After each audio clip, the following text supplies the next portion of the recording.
If you've been anywhere near a television, I'm sure you've been hearing about this big trial that some people feel is the trial of the century. Uh, I don't know why. But anyway, the trial of the century is the trial of Sean Puff Daddy Combs.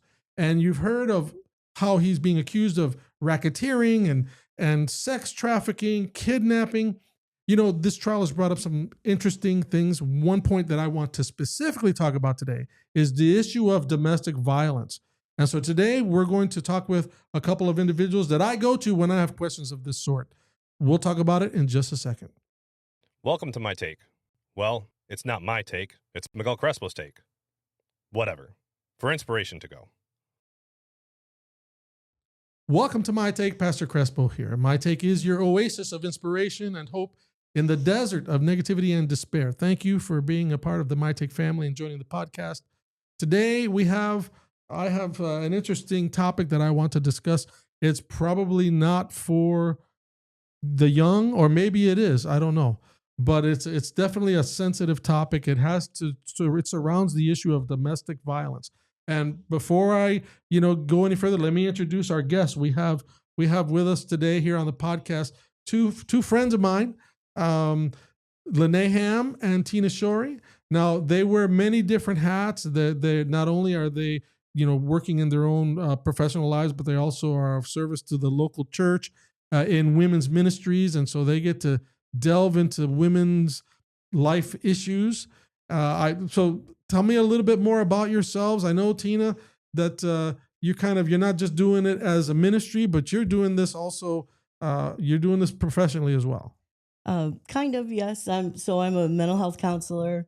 I actually specialize in play therapy and grief therapy, but certainly every single client that walks through the door is impacted somehow by relationships at home, and domestic violence plays an important part of that. Yeah. And Lynee, I know you've been involved in women ministries. We call it women in ministry, but women's ministries issues for many, many years. Can you just tell us a little bit more about it, about what you've been doing? Oh, well, ministering to our women in all ways. It's not, we kind of refer to this often. It's not the tea parties. It's not getting together and doing crafts and stuff. Our mission, our ministry that we want to do with our women is to relate to them where they are at in their lives and to be able to help them on their journey. How many years have you all been involved in this type of work? It's been a little bit, right? I've been with women's ministries. I'm trying to think when I was ABC manager. So we're going to go back to, gosh, 19, I don't, it's been probably about 35 years. Really? Okay. So, and just so that we're clear, we're talking about women's ministries, but specifically as it relates to women's ministries department in the New York Conference of Seventh-day Adventists. I don't usually talk about that necessarily too much, but just so that we know, Central New York, you guys have been very active throughout the state and been part of, I think, even outside of the state, different things happening throughout the country. Yep. So let's talk about this. I was trying to figure out how to do this, and I don't know how to do it without just being honest. You've been watching, of course, this whole, the Diddy trial, and it seems like every day something new has come out, and just the star of the trial, or their star witness, is his former girlfriend, Cassie Ventura, right? And so I've been watching this thing, and what's been frustrating for me is just hearing about the horrible things that happened to this young woman. And it didn't happen for like 1 year. What was it, like 10 years, something like that? Yeah. It was that's years. I know that in your course of the work that you do deal with individuals dealing with this type of thing? Definitely, all the time. I think with this particular case, I always find it interesting when these things pop up in the news. This is a huge one. It feels like everybody, everywhere you turn, is talking about it. I just really briefly, I was looking through some of the news, and I keep my eyes out on these things. I don't hear too many people talking about the burning sun incident in South Korea, or the nth room even Jeffrey Epstein. All of these are major events. Don't hear much about those. They're on the same level, though. Yeah, yeah. And it's the entertainment world, and it is just people doing horrific things. For Sean in particular, I think I read his youngest victim is allegedly 9 years old. Oh my. So, and there's approximately, I think, 3,000 plus people who are coming forward slowly. So this is a huge kind of unveiling of a behavior that most of us find difficult to understand and reprehensible. I do find it interesting that this court case in particular is not about domestic violence. That trial happened in 2023. Racketeering. Yeah, this is about racketeering. But suddenly the DV case happened in 2023 and was settled. We didn't really hear much about that, but now everything's coming to a head, and it really feels like Cassie is the one on trial. Yeah. Well, you know, I don't want to talk about the trial, but I'm wondering, the guy's a dirtbag, but that's not a crime. These people need to be careful. They may say all this horrible stuff, but he may get off if they can't prove that it's interstate sex trafficking and all this. And he's likely to get off. So that's crazy. So here's a question for you. And I'm asking you more on a personal level, Lynee. Just if we can start with you, as a woman, as you've maybe heard about this stuff, what has been your reaction to this? Have you just decided I'm not going to pay attention to it, or has this had any impact on you as you've been hearing about this?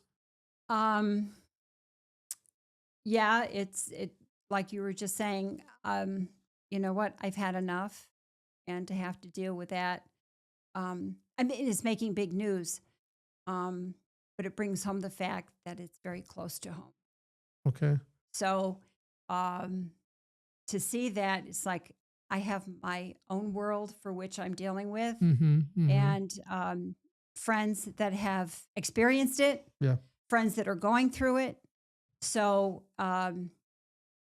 it makes the impact even greater, knowing what's happening out there, but in my own sphere of influence, and I'm sure there's many women out there that can relate to the same thing. Tina, how about yourself? Have you just said, that's disgusting, I don't want anything to do with it? For me, I've had a reaction to it, so that's why I'm asking. Has that done anything for you? So I don't feel like I have that luxury. Okay. Because I work in the out there, I have a wide range of people coming into me for counseling, and then also we encounter many women who are facing. It may not be this dramatic or this sensationalized, but no matter how domestic violence presents, it's still bad for that person. And so to me, it's important for me to stay on top of what's happening in the world. How are we shifting as far as a culture? How are we responding? Is it still the same old rhetoric? Or, and I think it's important to know that rhetoric, because when we respond to women or men who are in domestic violence situations, we need to know what they're up against. Yeah. So let me if I can just share with you, I shared this with you before we started the podcast, that this has had a definite impact on me. Not being a victim, and thankfully, thank God, not a perpetrator of domestic violence, but seeing as a kid what it did to when I was growing up. It made me angry, but I got to be honest with you. I mean, and I don't know how to say it. I was like, why would somebody put up with this stuff? Why it just makes you angry. It's like you want to ask, and I know it's a bad question to ask. I don't mean to be, someone's watching thinking, it's like, what the heck are you doing? This is why, this is stupid. Why would you stay with somebody that would do this to you? And so this is why we're here today. We want to talk about it. Yeah. So can we do this? Let's take a moment, and I'd like to ask, let's just define what domestic violence is, because sometimes I've seen as well that sometimes people claim that they're being mistreated when it's not. It's something else. And sometimes people do this to get at each other. And then then they minimize real domestic violence. So what's a definition? How would you define domestic violence or abuse? Right. So I think it's really important to understand for domestic violence, it's about power and control, plain and simple. It's not, oh, well, somebody just wanted the dishes done the right way, or it's not that. It's much deeper, much darker. It tends to. So it's not about sex. It's not about. It's not strictly defined as sex abuse. It's power. All the way, yes. Okay. Yep. Okay. Yep. So then within that framework, so here's what the CDC and other agencies say. Domestic violence is, I'm just going to read it, violent or aggressive behavior within the home, typically involving the violent abuse of a spouse or a partner. And then there's intimate partner violence, which is referred to as domestic violence sometimes, but it's a pattern of abusive behavior that can include physical, sexual, emotional, or economic abuse within a romantic relationship. So it's not about marriage. It's not about being in the home. And it encompasses actions like it can be a former partner. It can be a current partner. It's not centered on just one person in a home. Okay. And then within that framework, abuse can be physical, it can be sexual, it can be emotional, it can be economic, it can be spiritual. It's definitely Can you about power and control. give us an example then? So let's just for a moment take out because the sex has been sensationalized. Yes, the stuff that's very going much on. so. Yeah. But then for the sake of someone who's maybe watching, and maybe someone who's going through it, they don't know it, but or maybe someone is causing it and they don't know it. Yeah. Give me an example of domestic abuse that is emotional or or economic. What does Okay. that look like? And you just need to know most of the time these aren't like separated out into individual. Oh, today I think I'll do this. Right, It's right. usually wrapped up together, right? Right. So we know physical violence, right? Hitting, kicking, biting, physical harm, sexual violence that's been sensationalized. We know about that. Emotional abuse. That can be something like threatening somebody, calling them names, making them, humiliating them, gaslighting them, telling them that isn't really true. You're just making it up. No one's going to believe you. That's emotional. Economic abuse, controlling the finances or demanding that every single cent needs to be accounted for, or not letting somebody purchase the things they need to maintain a good life, a healthy life. Okay. So I'm hearing what you're saying. Would this be something that is done over a prolonged period of time? Like, for example, you know how sometimes people get into arguments and some people don't know how to fight fair. Yeah. That's one of the things when you do premarital counseling. You learn try how to teach fight. people there are rules on how to fight. Yes, Things you definitely. never say, Yep. And so people get mad at each other and they say, "Oh, you're stupid," or "You never did this." Is that domestic abuse, or are you saying over a prolonged period of time? I mean, how do you define that without? And here's why I'm asking: is that I come from the standpoint as well that sometimes we over define things and then we dilute it. Yeah. So and so I'm just curious how, if someone's watching and maybe they're being strict with the money, or they get angry and they say things. Yeah. How does that? Is it one instance, many instances? Well, I think it's fair to say one instance does not make a domestic violence Right. case. It's going to be over time. It's Right. going to be a pattern. Okay. And it's usually not going to encompass one thing. It's going to encompass everything. Right. And it's that intent of that power and control. Everybody argues. If you're Right. in a relationship, if you're in a marriage, learn how to fight fair. Learn how to have those hard conversations. Right. Yeah. That's not abuse. Yeah. That's just having a hard conversation of, why the heck did we just spend this much on that when we didn't need it? That's not abuse. But we can agree that one One physical act is No. abuse.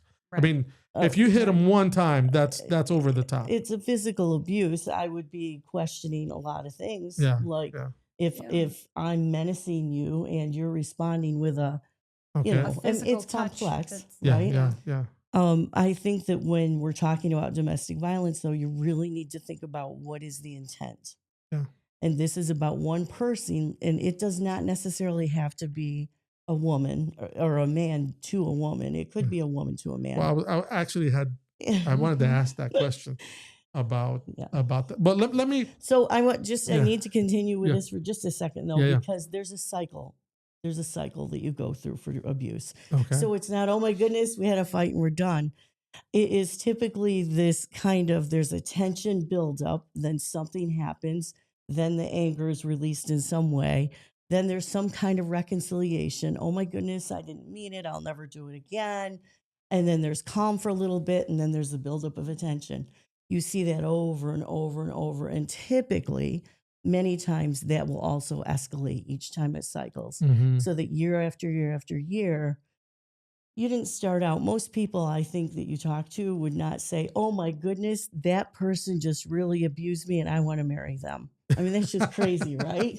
Nobody does that. Right. It's just a slow build up. So I think Yeah. even when you look at the news today and cases being covered, you'll find it Yeah. didn't start out. Right. But there's another important piece to this, Yeah. which I think we need to pay attention to, and that's a power differential. Okay. So this is where any kind of abuse, not just domestic abuse, kind of gets its strength. Because when you look at the case we're talking about, Yeah. she was 19 years old when she met him. Yeah. She was up and coming and trying to make her way. He was 37 and established. That's a power differential. He had power over her. Yeah. In this room, as our president, in your position, you have power over us. Right. Now, we're trusting that you won't misuse that power and Right. that we're going to have a symbiotic relationship. Right. But everywhere you look, if you're talking faith communities, people in leadership have power. Yeah. Those are vulnerable places where people go and think, oh, this person, if I say this, or, oh, well, they did that kind of. Yeah. They actually do this thing in prison. I did a training. It was called Lining Up Your Ducks was the book they gave us. And it was the small little things that abusers do to groom you. And it's just a small little thing. And then it's another small little thing. And then all of a sudden, Yeah. you're It's 10 years down the escalated. road. So let's talk about this then. This is a question for both of you. Tina, you're doing both volunteer ministry and you're also doing counseling. Lynee, you've been doing this ministry for over 30 years.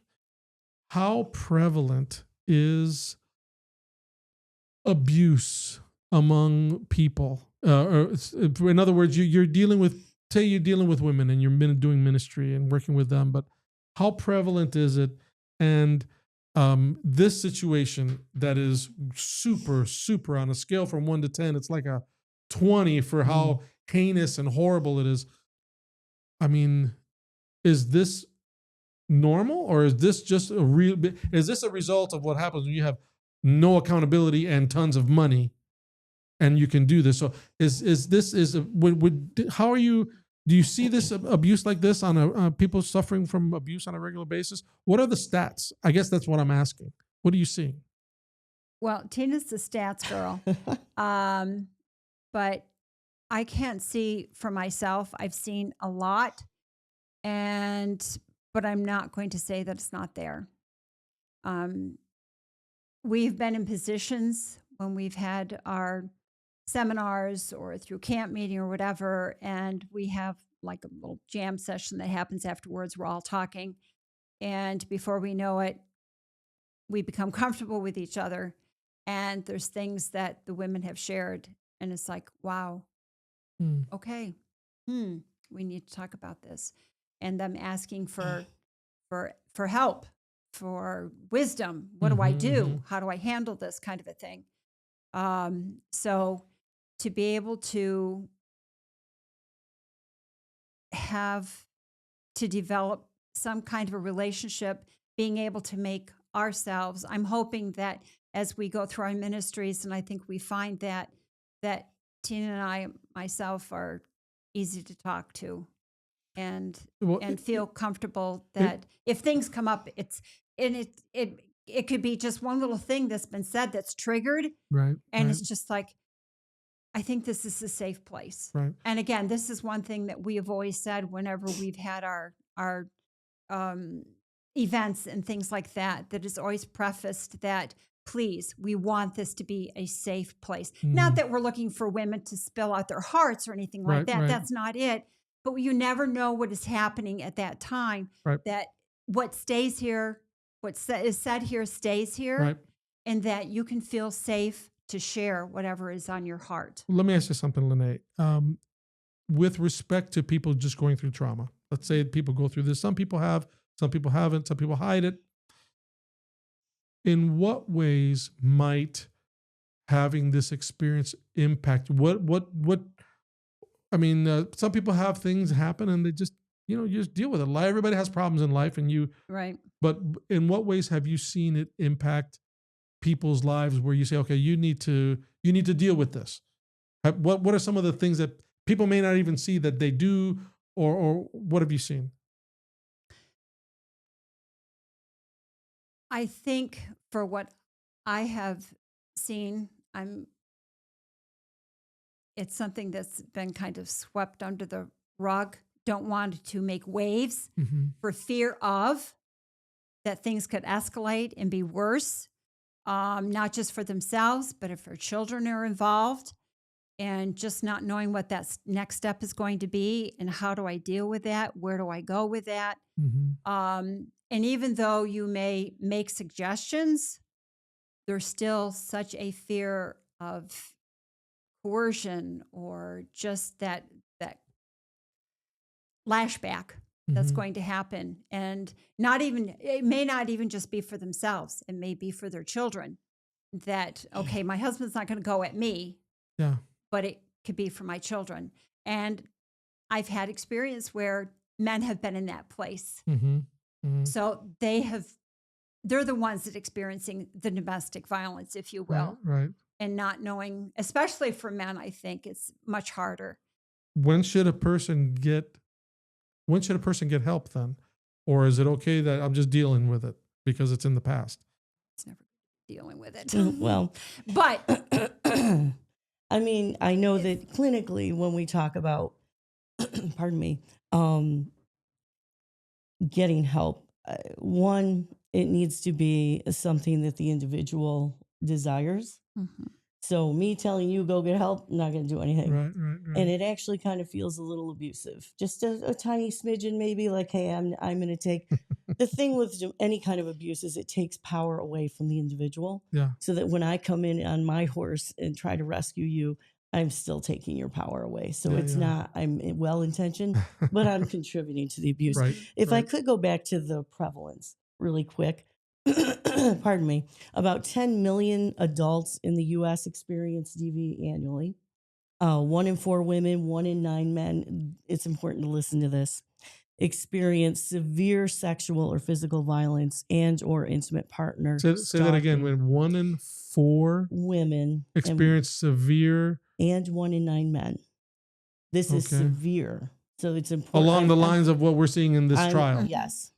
Severe. That's That's high. 3 High women. stakes. 3 women in the U.S. are killed by an intimate partner every single day.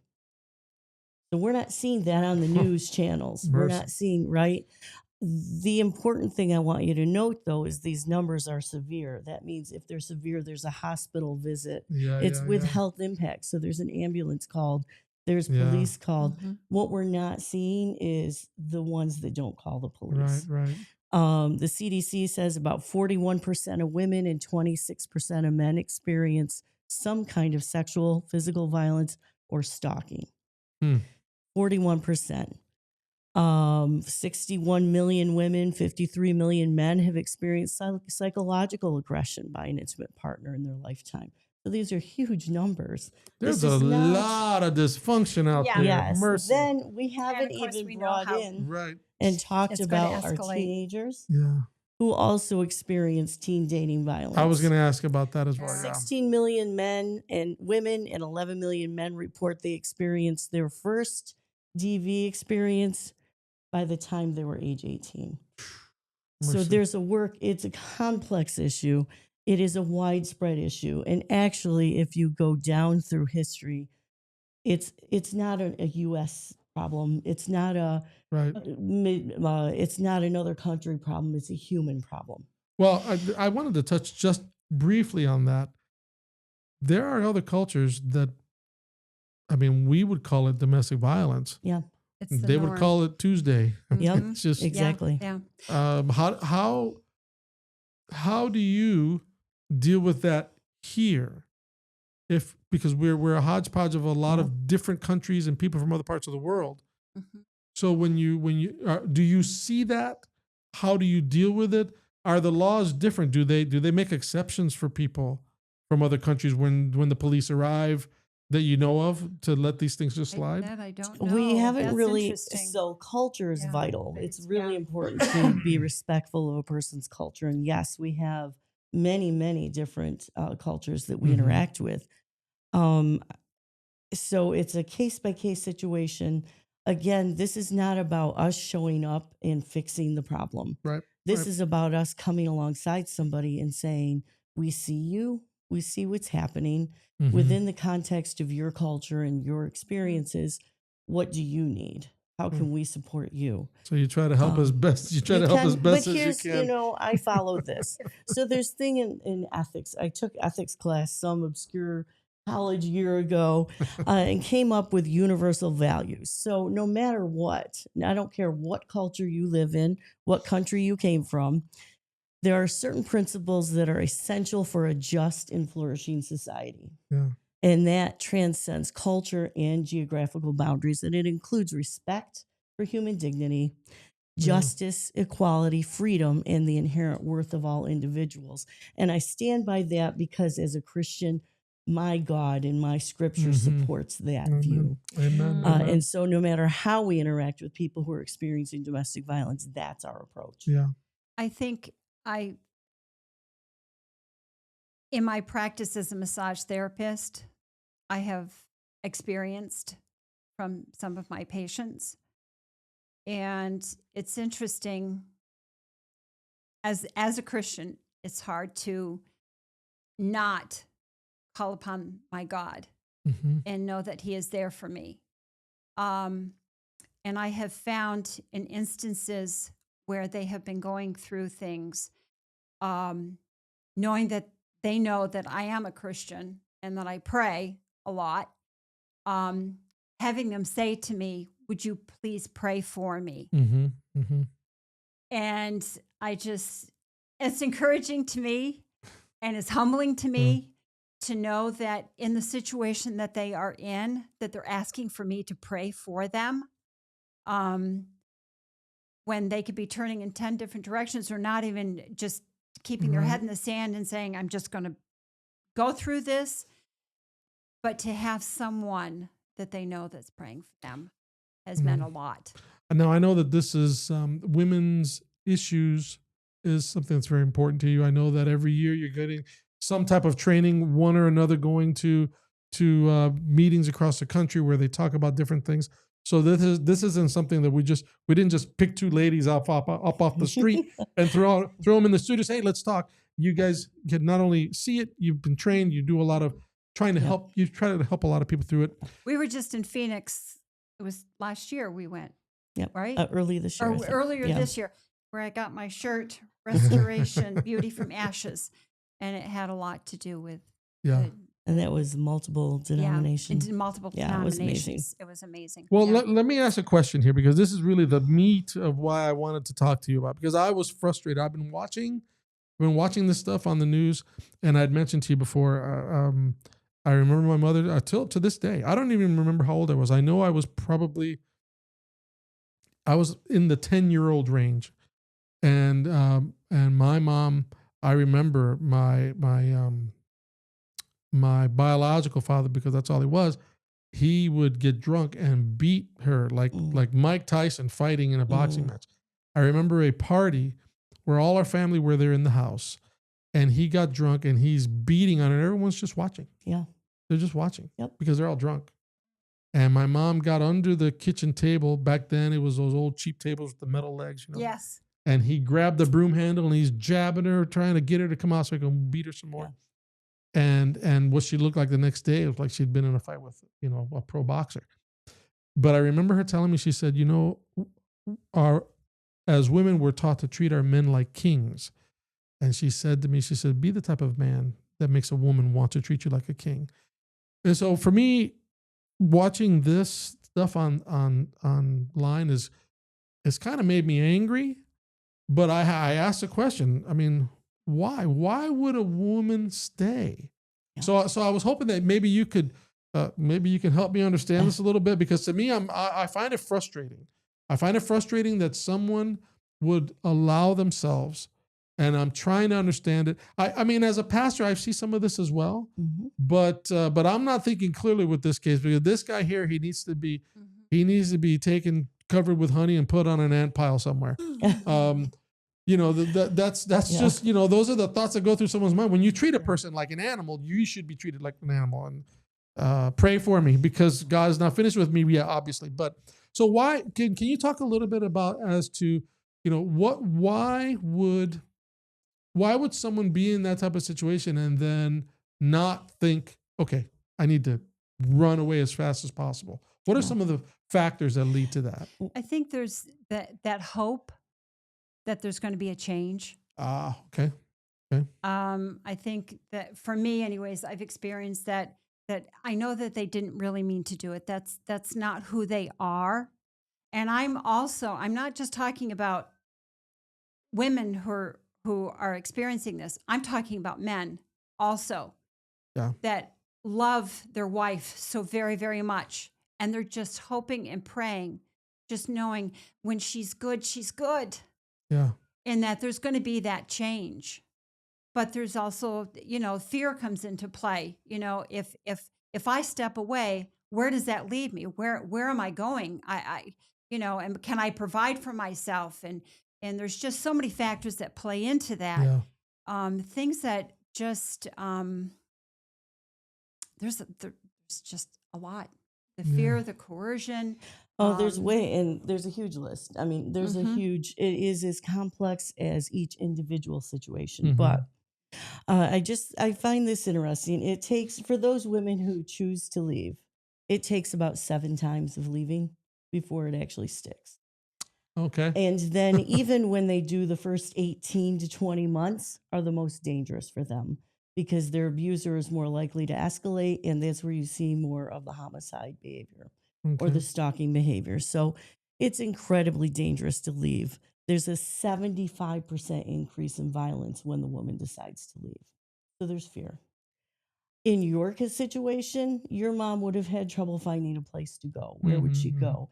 Today, if you go to a shelter and you have a 10-year-old boy, your family is going to be split up because the 10-year-old boy is not allowed into a woman's shelter. Oh, is that right? Yes. And so that automatically is a choice. If you have pets in the home, you can't go to a shelter and take your pets. Yeah. And often pets are used as a way to manipulate. I'm going to kill your cat if you go. I'm going to shoot the dog if you go.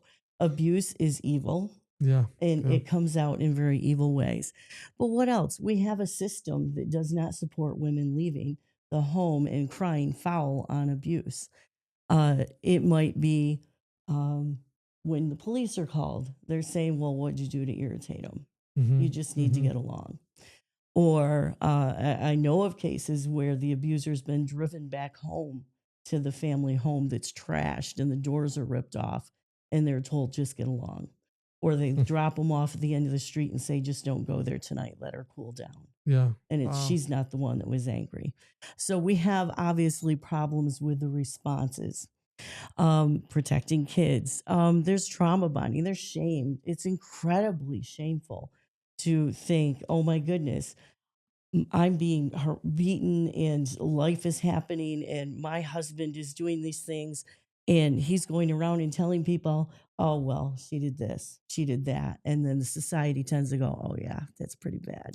And it can be the police officer, women saying, I don't stand a chance because they're not going to believe what I have to say. My husband's a police officer. He's got all these police friends here. Yeah. I just don't stand a chance. So it's just even outside that circle where that husband or even that wife have that high influence. Yeah. And it's just like, I'm so done. it's that feeling that you're stuck. You really can't go anywhere Well, because you don't have any options. And when you think, well, Oh, I'm sorry. No, go We've ahead. done, I've done this exercise with people before. If you took a sticky notepad and wrote everything that's important to you on it and laid it out in front of you, just as an individual, and then I started asking you, which thing are you willing to give up? And I keep saying that until you have none. Hmm. You would start feeling the pain of, what does it mean to walk out my door today? I might not have clothes. I might not have my I've done that documents. exercise. Yeah. I yeah. might not be able to secure my bank information. I may not have the car keys. Right. There's just so many complex things. And again, often the children are used as the middle people that are used for custody battles. And we're going to split these kids up. He's staying with me and you can't have him. And then you get DSS involved. What if you're an undocumented immigrant? Well, now you have to worry about being deported. What if you're elderly or disabled? Mm. Well, there's not services maybe readily available. There's this, and then if we're talking about men who are the ones trying to leave, there's Yeah. a stigma. There is a Mhm. powerful stigma about a man Sure. Yeah. leaving a home and saying, "My wife beat me." Yeah. I mean, You don't there- want to tell anybody. Yeah, Right.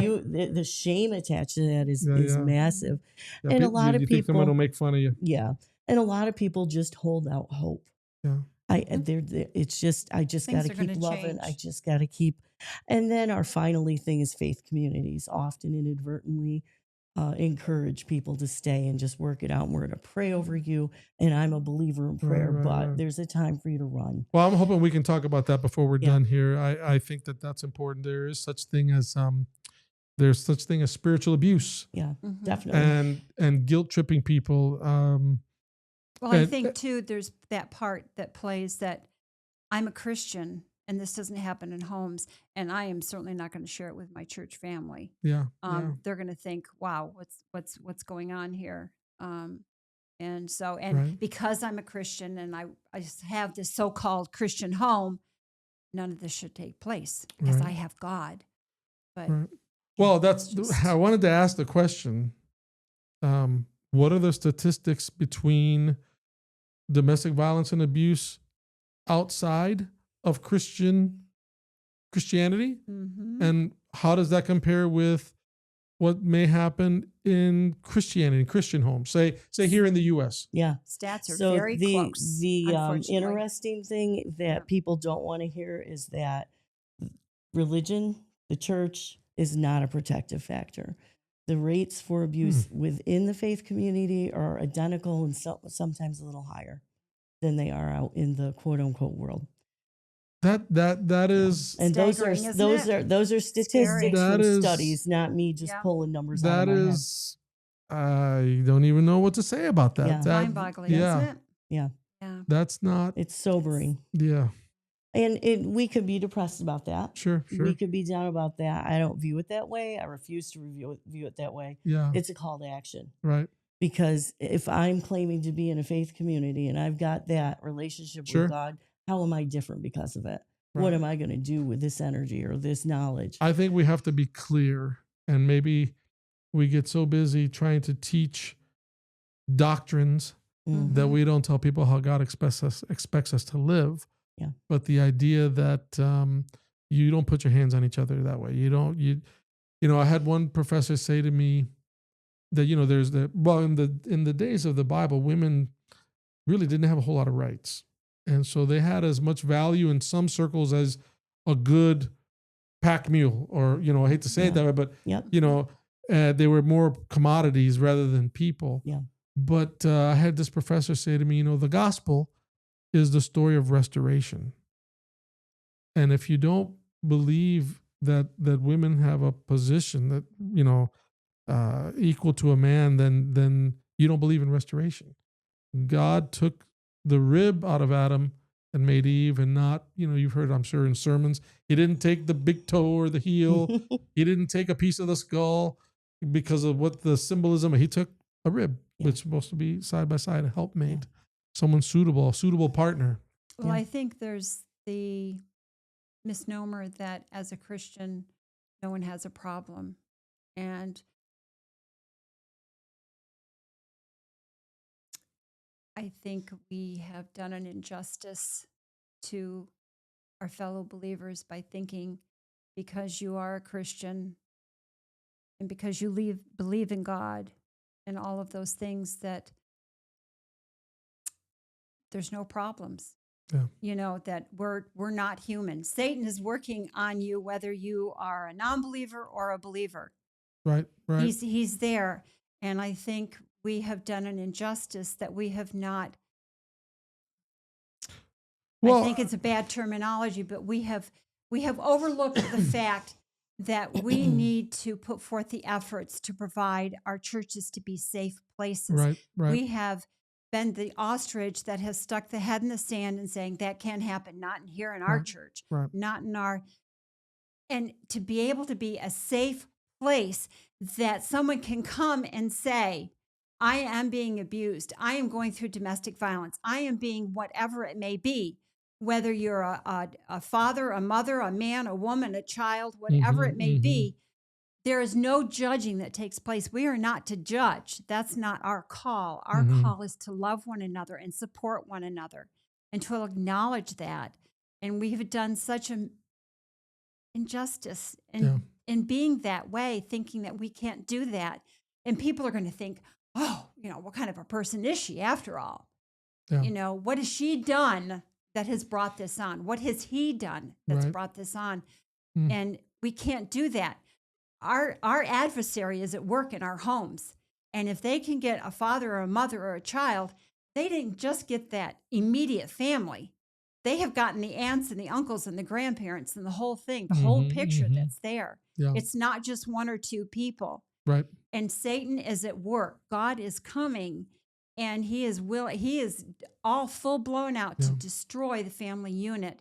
And we've got to be there for each other. We just have to be. Yeah, I think, if I can just go back a little bit, when you talk about the stats of violence within the quote unquote church, my fear is someone listens and then may say, well, then what's the point of being a Christian? It doesn't do anything for you. I think it's important for us to be able to differentiate that what is the purpose of why Jesus came.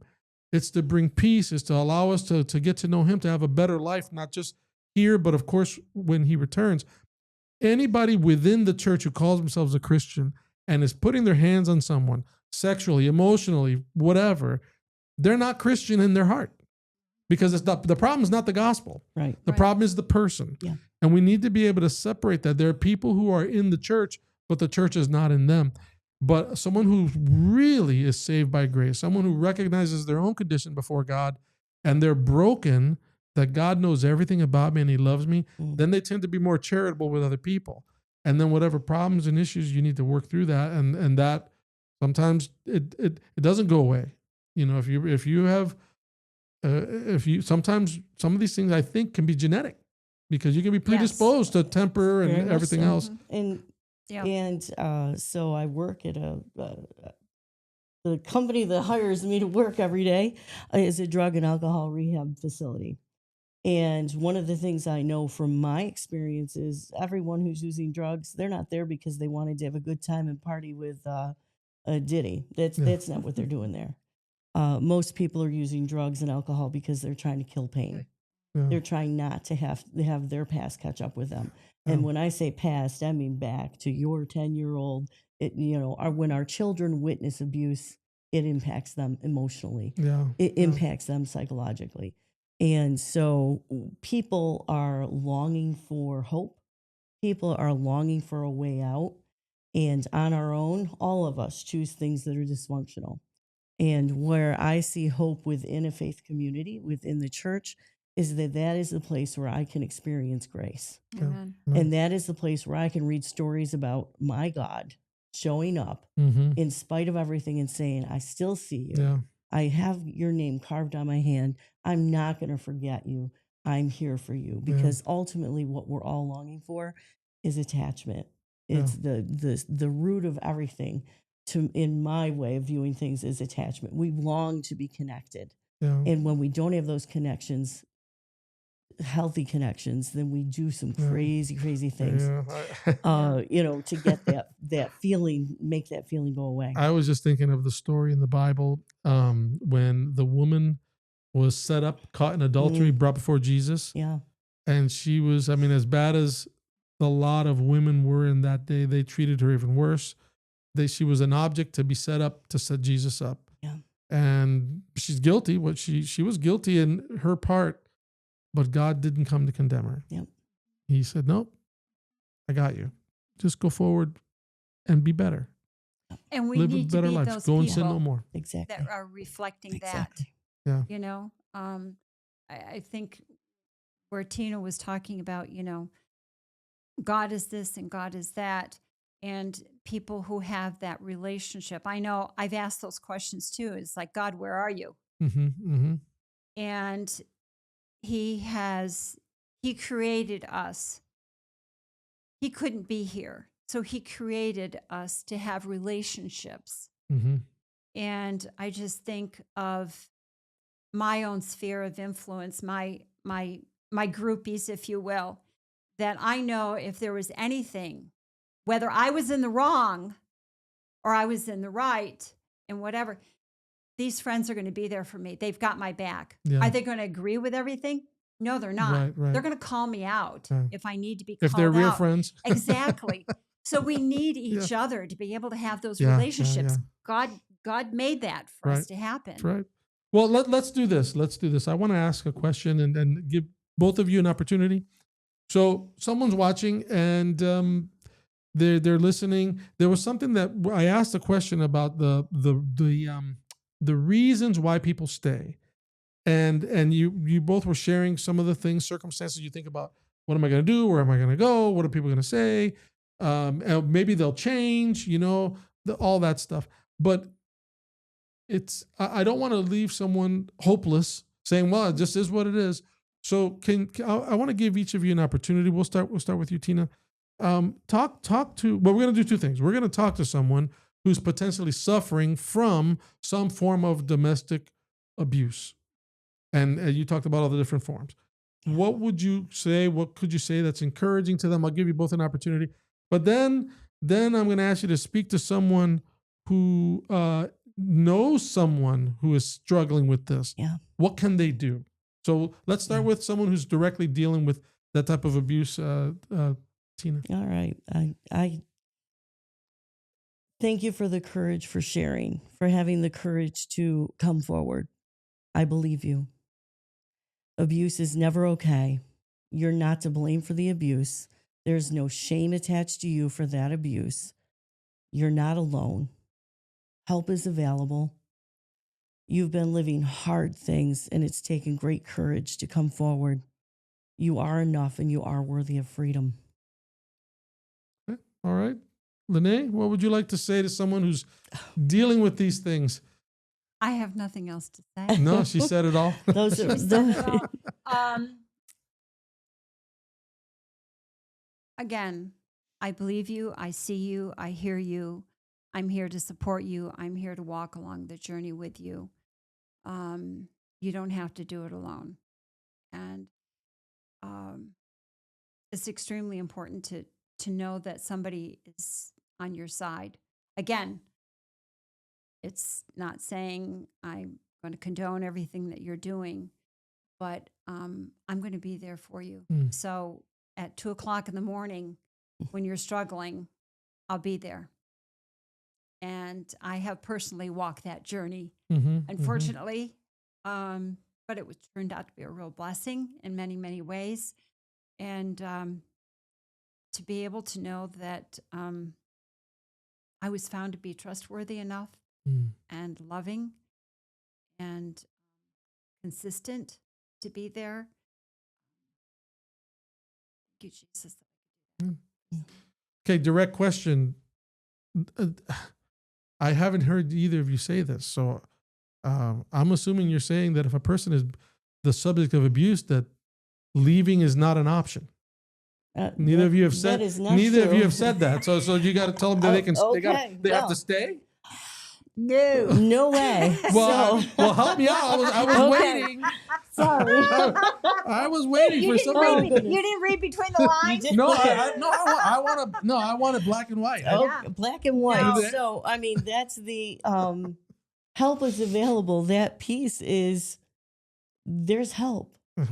You don't have to be in a place where you're being abused. I don't believe God condones it. If you're going to ask me for the scripture, all I can say is God talks about love, and abuse is never a part of that. Exactly. My God does not model for me power and control. And so why would I ever have the ability to then utilize that as a tool in my toolbox to approach people? So can you stay? Why do you stay? We've talked about, yes, you can leave. Yes, you can get help. Yes, there's resources available. There's many, and we will offer in just a minute. There's many resources. The YWCA in most towns offer shelters and offer help. The hotline.org is the domestic violence network. It has a hotline, a website, a chat that you can go to and seek help. There's Love is Respect is a great one for teenagers who are experiencing relationship abuse. There are just so many online options for finding help in your community. I think that what we were focusing on is just one of the most vulnerable times is when somebody finally gathers enough courage to say, and they feel so uncertain, like, am I really reading this right? Or am I just making it up? And they finally take the courageous step to say, I think something's wrong and I need help. That's huge. And so in that space, saying, I'm here, I believe you, is the first step. And then helping them. And if we're moving into helpers, safety planning is one of the best tools that we could do to offer assistance to someone. Well, let's get to that then. Or I'm sorry, did you want to say? No. Go ahead. Let's get to that then, because the question is, you have a friend, you see signs, they can't talk to anyone, the spouse is extremely jealous, maybe there's some physical stuff happening, they're not happy, they're miserable, they're scared, they seem to be very nervous.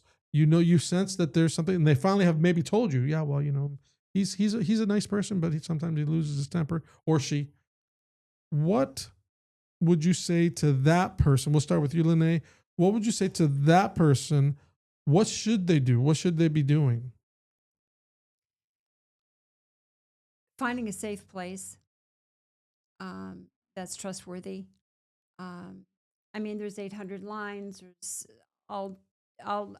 there are so many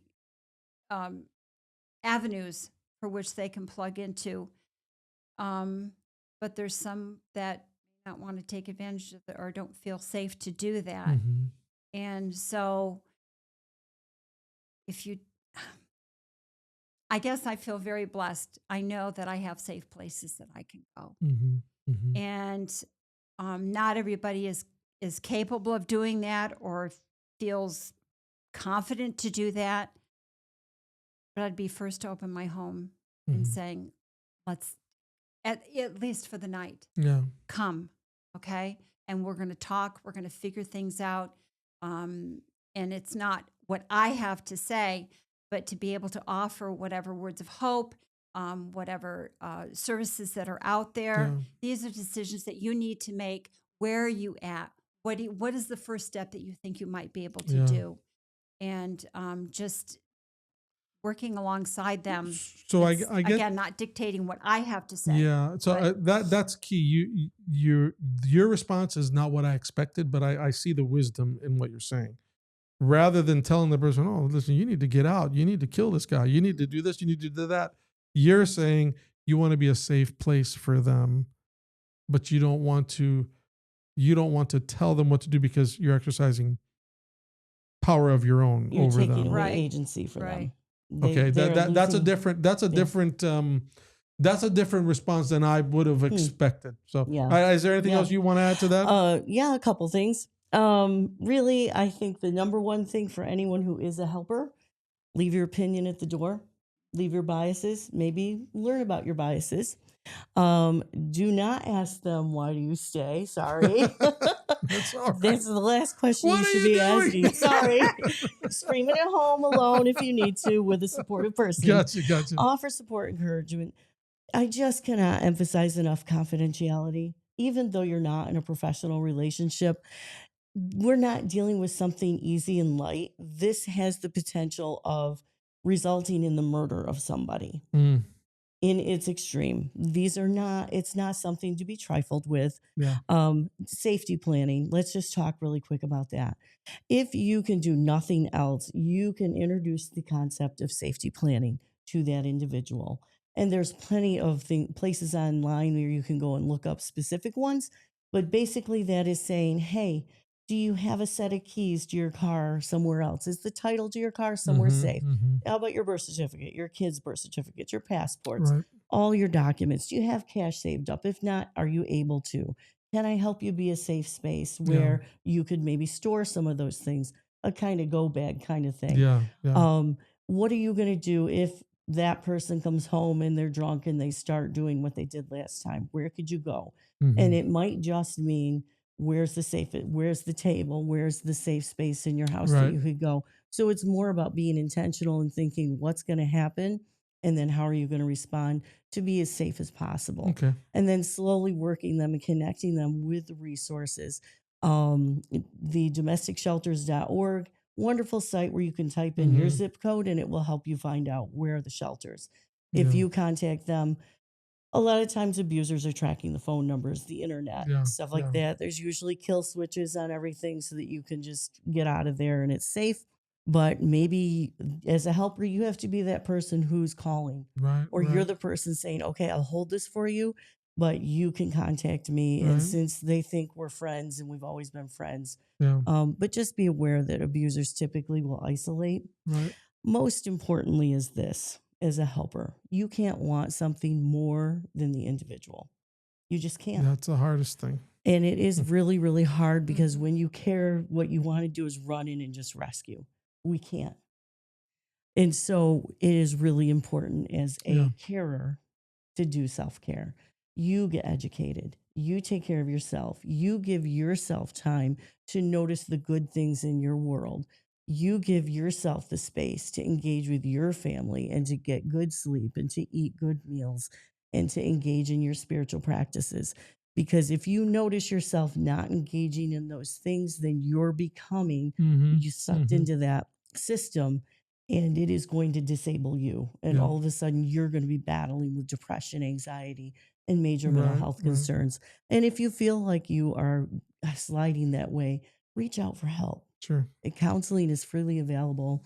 It just make sure you're Yeah. taking care of yourself as well, because a helping person spends their energy Mhm. and their time, and it takes a toll on them too. If someone is in Central New York and they want to learn more, what's the website? Where can they go if they wanted to get more information? Maybe they wanted to reach out to one or both of you. What would be a great way to communicate with you? Oh, go ahead. No, Go ahead. you're the one that always. Well, We don't SDAWM.org. SDAWM.org. WM.org. Okay. The one thing I was going to say, hold your thought, because Okay, mine go goes ahead, in go and ahead. out, and it's Speak. gone in 2 seconds. Is that this is like a PS? We're talking about, we're kind of talking on a one-to-one basis. Yeah. But going back to the fact of churches being a safe place, that we can't stress enough that our churches also need to have some training. They need to have, and we've developed these things, folders that have these 800 numbers. You're not there to be the counselor. You're not to be there as the savior. But when something comes up or somebody is triggered with from a sermon, it could be even whatever, and they come out with this, instead of going, oh, we've got something that we can do to help you. And you have an emergency manual, whatever you want to call it, that's available, that has sources and instruction and things to help along, that this person isn't just going to sit there and they say, well, let me see if I can find the 800 number, or I can do whatever. Yeah. Everything is there. The pastor knows what's going on. There's a person that that would be willing to spend time with this person and help them along. Yeah.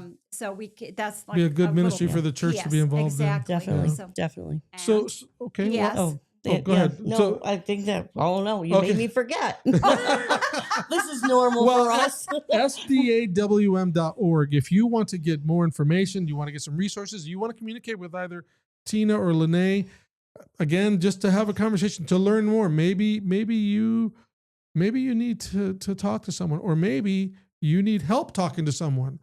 Either way, they're there to help you. And you know, they also are willing and happy to hear from men who are struggling with this as well. Amen. Yep. And Yep. so just to throw that out there. Now, I just want to share something. We talked a little bit about this, the church. I want to make very clear that Jesus does not condone domestic violence. Amen. Anybody who is a disciple of Christ is called to love people, care for people. Violence, abuse of any kind is not compatible with Christian living. You are not a Christian. Or if you are a Christian, you have some serious problems that you need help with. If you think that it's okay to beat on your significant other, your children, sexual abuse, whatever it is, this is not what Christ has called us to do. Now, one of the things we talked about earlier is this idea that, you know, we make people feel that no matter what happens, unless it's adultery, that you cannot leave the person. And we look at some scriptures that we like to cling to. Listen, you need to understand, number one, who Jesus is. Amen. You need to understand what the Bible is about. I just want to share one scripture. This comes from 1 Corinthians chapter 7. And real quickly, what's happening here? What's happening here is that when Gentiles were becoming Christians, women were accepting the gospel. Their husbands were upset. And they were either mistreating them or kicking them out of the house. But they were being told, you're married, you can only get divorced unless there's adultery. I mean, what happens there? Paul, take a look at 1 Corinthians 7. What you're going to find is Paul is saying things like this. If the unbelieving partner separates, let it be so. In such cases, the brother or sister is not enslaved. God has called you to peace. Now, think about this for a moment. If this is just for example, if it's two different religions in the home, Mm-hmm. and he says, the husband in this case says to the wife, no, I'm a Gentile. You want to be a Christian? Get out. And Paul says, look, be at peace. God didn't, if it's going to end this way, you don't need to be feeling this guilt that you did something wrong. If Paul gave this counsel just because there was strife in the home over who they were going to serve, what do you think Paul would have said about someone that came to him and said, my husband is beating the tar out of me every day. He's forcing me into these unnatural acts with other people. He's mistreating me. Am I supposed to stay home? What do you think Paul would have said? So we need to understand what the gospel says. The gospel is liberating. And it's sad to hear that there are Christians that the rate among Christians is even close to the world when it comes to this type of thing. And it probably speaks to a far darker issue. We have dysfunction that we need Jesus to help us with. I mean, we all need Jesus. Yep. But Jesus can liberate you from that behavior. Jesus does not want you to live suffering under that behavior. And so you want to blame someone? Don't blame God, because that's people who are cherry picking the Bible use it for power and control. People who study the Bible want to know what God thinks about the subject. And God has called us to peace. So I just wanted to share that. Sometimes we blame God for things, and really it's people who are responsible for misrepresenting God. Amen. Well, we're at the end of the podcast. I don't know. Is there anything else you want to share before we wrap things up related to this? I'm going to give you the opportunity. I just think I want to encourage people. We have the numbers not listed right now, but there's plenty of numbers that you can call to get help. The hotline.org, loveisrespect.org. If you are in crisis and just need someone to talk to, the crisis text line, you text START to 741-741. There are just so many resources. Go and look on the internet. And if you can't look find a friend who you trust who can look for you and can help you begin your journey to finding relief from the abuse that you're experiencing. Well, anything you want to share, Lynee, before we wrap up? Thank you for having us. Oh, no, it was my privilege. I can definitely say I learned a few things. I'm shoot them first and ask questions later kind of guy when it comes to this kind of thing. But I think I didn't think about the idea. If I'm telling you what to do, now I'm doing what they're doing. Yep. That's uncomfortable. Yep. It may be all meant in good. Yeah, but yeah. There's certain things that we just have to. Wow. Well, I've certainly learned something new. Thank you. Thank you for Thank you. being here. Thank you for being a part of the My Take family and this podcast. And once again, I want to encourage you, like, share, subscribe, share this, the link to this episode on your own social media feeds, Facebook, what have you. If you know someone who's struggling, there's help. If you know someone who's struggling, they need to be safe. And you need to know that the safest place is in the arms of Jesus. Amen. We'll see you next time.